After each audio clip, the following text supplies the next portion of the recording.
स्वागत है आप सबका आपके अपने यूट्यूब चैनल मैकेनिकल वाइटामिन में। मुझे पता है कि आज मैंने काफ़ी वीडियोस लाने के बारे में कहा था, लेकिन मैं किसी कारणवश नहीं ले आ पाया। ठीक है, सो मेक श्योर करिए कि आप ये वीडियो पूरा देखिएगा। लास्ट में टिप है, बहुत जल्दी ख़त्म हो जाएगा, कोई आपका ज़्यादा समय मैं लूँगा नहीं। Straight coming to the point without wasting your time. ठीक है, देखिए पेपर जो है उसमें अपने आप को आप जितना हो सके काम रखिए। पैनिक होने की ज़रूरत नहीं, ना ही टेंशन लेने की ज़रूरत है। जितना भी आपने किया है आपने अभी तक अपना बढ़िया दिया है।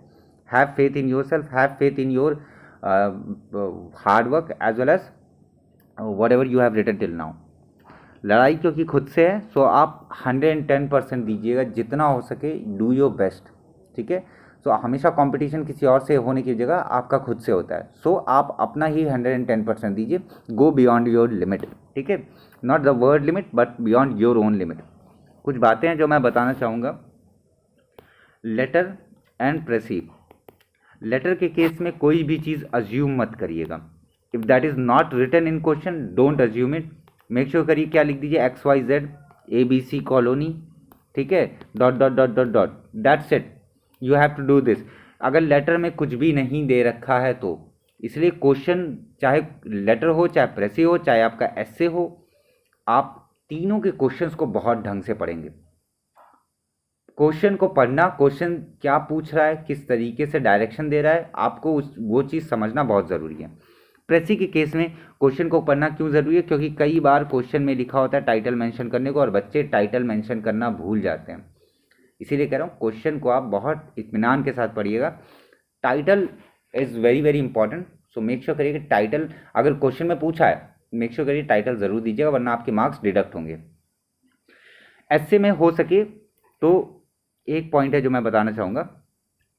सबका हाल एक जैसा तो है ही, बट ऐसे के केस में हो सके तो एनालिसिस से शुरुआत करिएगा।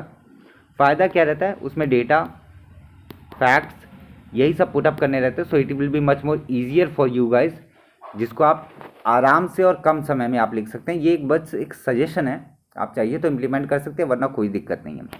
एक और बात, क्योंकि सबका हाल एक जैसा है, सबने केवल और केवल 1 मंथ में ही तैयारी की है, 1 महीने के अंदर अंदर में ही तैयारी की है।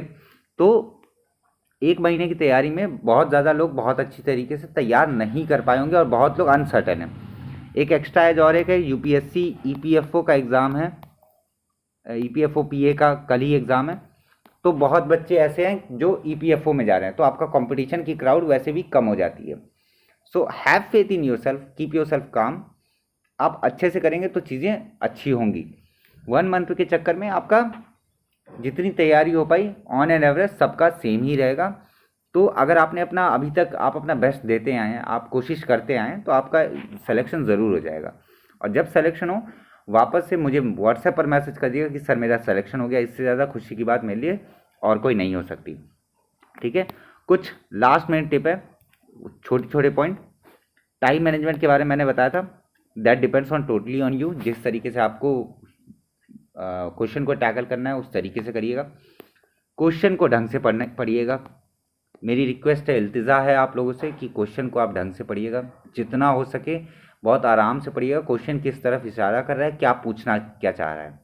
ऐसे के केस में क्योंकि कुल मिलाकर के 3/3 रहेंगे, मतलब 3 ऐसे वैल्यू बेस्ड के, 3 ऐसे आपके एनालिसिस बेस्ड के। सो वो चूज़ करिएगा जिसमें आप पूरी तरीके से बहुत आराम से आप लिख पाएँ। हीरो बनने की ज़रूरत नहीं। कोई आप एक्स्ट्रा कोई नया टॉपिक अगर दे देते हैं, आप नया टॉपिक अगर चूज़ करेंगे, आपको लगता है नया मार्क्स मतलब अच्छा मार्क्स मिलेगा, अब मैंने बाकियों से सही लिखा है, तो ऐसा कुछ भी नहीं है। वो टॉपिक चूज़ करिएगा जिसमें आप पूरी तरीके से कॉन्फिडेंट है। जब तक आप कॉन्फिडेंट नहीं होंगे तब तक आप बढ़िया नहीं लिख पाएंगे।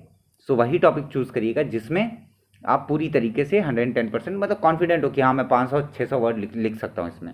वैसे ही आपका वैल्यू बेस एस्से में भी यही करना है, एनालिसिस बेस एस्से में भी यही करना है। और हो सके तो एस्से के एंड में नंबर ऑफ वर्ड्स ज़रूर मेंशन करिएगा। एस्से के एंड में ब्रैकेट में नंबर ऑफ वर्ड्स जितने भी आपने लिखे उसको मेंशन ज़रूर करिएगा। इस बात को याद रखिएगा। ठीक है, मेरे से जितना बन पड़ा मैंने किया। जो लास्ट मोमेंट पे जो लोग मेरे साथ जुड़े, जो लोग मुझे व्हाट्सएप पर मैसेज किए, मैंने सबको सारे मटेरियल प्रोवाइड किए। तो मेरी ओर से ऑल द बेस्ट है आप सबको।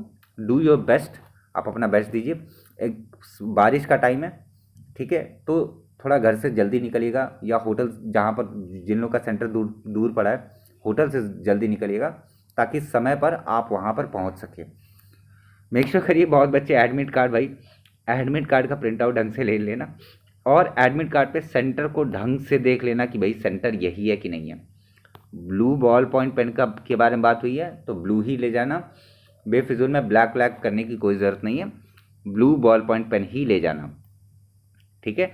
All the best once again, ठीक है। कोई भी बाकी 12 बजे का मैं वेट करूँगा, जितने बच्चे जो बताएंगे कि किस तरीके का क्वेश्चन आया था, तो मैं उस तरीके के बारे में फिर सोचूंगा कि मेरा एफर्ट कैसा रहा, मैंने जितने भी बच्चों को गाइड किया क्या वो सही डायरेक्शन में गाइड रहा कि नहीं रहा। तो फिर बस वीडियो इतना ही है, ठीक है। सेंटर पे टाइम से पहुंचेगा, बारिश का टाइम है, ठीक है। ऐसा ना हो कि आप बहुत आराम से इत्मीनान के साथ निकल रहे हैं, थोड़ा जल्दी निकलिएगा, जल्दी पहुंचेगा ताकि बेफिजूल की हेडेक ना हो।